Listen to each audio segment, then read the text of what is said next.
everyone, this is Brown Sugar, and I want to discuss to you about going back to the basics. Oftentimes when we are on our hair journey, whether we are choosing to sport a relaxed style or if we are natural, there are several things that we need to keep in mind. First of all, step number one, create a budget. Create a budget so you know how much money you plan to spend on your hair care regimen.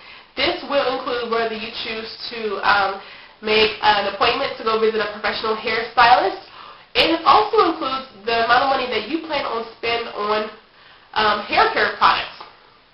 Step two, after you have created your budget, stick to it. It is very, very, very easy to create a plan, but the second and the most difficult part that a lot of people fail is the actual execution. So please execute your plan very, very wisely. Step three, after you've created your budget and after you've begun to execute, part of your execution will include sticking to your budget as far as your hair care products. Especially those who are natural, it is very, very easy to jump on, I don't want to say the natural hair bandwagon as far as with products, but do not become a product junkie. The best way to do this is to keep in mind the products that you're using right now. Think about the products that you used while you relaxed and while you were transitioning. As you are transitioning, it may be wise to keep a small notebook to notate the days that you wash your hair and the products that you use and the conditioner that you use and how often you choose to do your deep conditioning. This little journal will actually help you keep track so you can visually see what is going on with your hair. You will know what product works great when you cleanse your hair, and you will know what product did not work so well as far as the conditioning regimen goes. So keep that in mind. After you have kept track of your journal for about 2 months, you can actually see the product that you use, and you can also notate whether or not you like it or if you didn't like it, and notate why or why not. After you have done this for several months, chances are you will become more of an educated and a conscious consumer, and you may begin to familiarize yourself with several ingredients that's in the shampoos and the conditioners and the moisturizers of your choice. After you've done that, take note of the conditioners that you like and take a look at some of the similar ingredients. And then take a look at the products that you didn't like, and then you may find that there may be several ingredients that are products that you didn't like that are not present in the products that you do like. So after you figure that out, then you now have a greater base in understanding the ingredients that are in the products that are working great for your hair. From that point forward, you know that while you're purchasing products and while it may have a very, very pretty label on it, you are going to be smart enough to know that you're going to turn that product around, you're going to turn it around, and you're going to read the ingredients because you're going to know by then as far as the products that work great for your hair.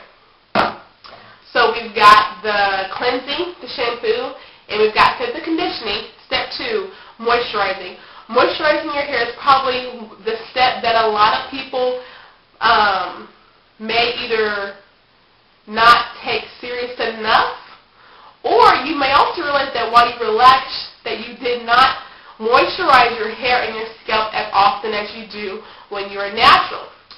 Chances are because you may be what I call a DIY. You are a do-it-yourself as a natural. As a natural, you are not afraid to try products on your own because you know that if the product does not work well, you do not like your hair, that you have the control and you have the ability to cleanse your hair without being afraid of what your hair maybe wet. While you relax, chances are if you were like myself, I know I made an appointment faithfully every 2 weeks, and sometimes I went 3 times a month to visit the hairstylist for to style my hair because I did not know how to wash and blow dry and style my own hair in a very nice way. Now I know how to do that. 3, know the type of moisturizer that works great for your hair and keep it. Simple as that. And number 4, in addition to having a clean hair, a conditioned head of hair, and having hair that is moisturized, it's also good to have some sheen, and don't forget about that scalp.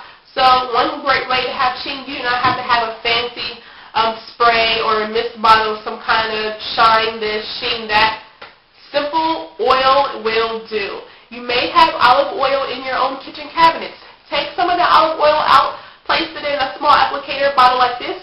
You can find any simple bottle such as this with a cap at any local beauty supply store such as Sally's or even a smaller one in your market. Take that, fill it up, you're good to go.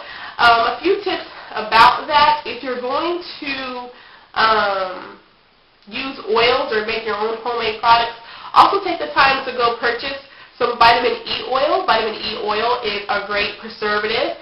It will help to extend the shelf life of the product that you may have. So if you decide that you want to start venturing out and creating your own homemade butters and hair spritzes, just put some type of preservative in there to extend the shelf life. And I think the fifth one that I have for all of you naturals out there is H2O. H2O is one of our best friends because it hydrates the hair. It is a very great and natural moisturizer. When you use water in your hair, please be sure that if you're going to use water, have a spray bottle.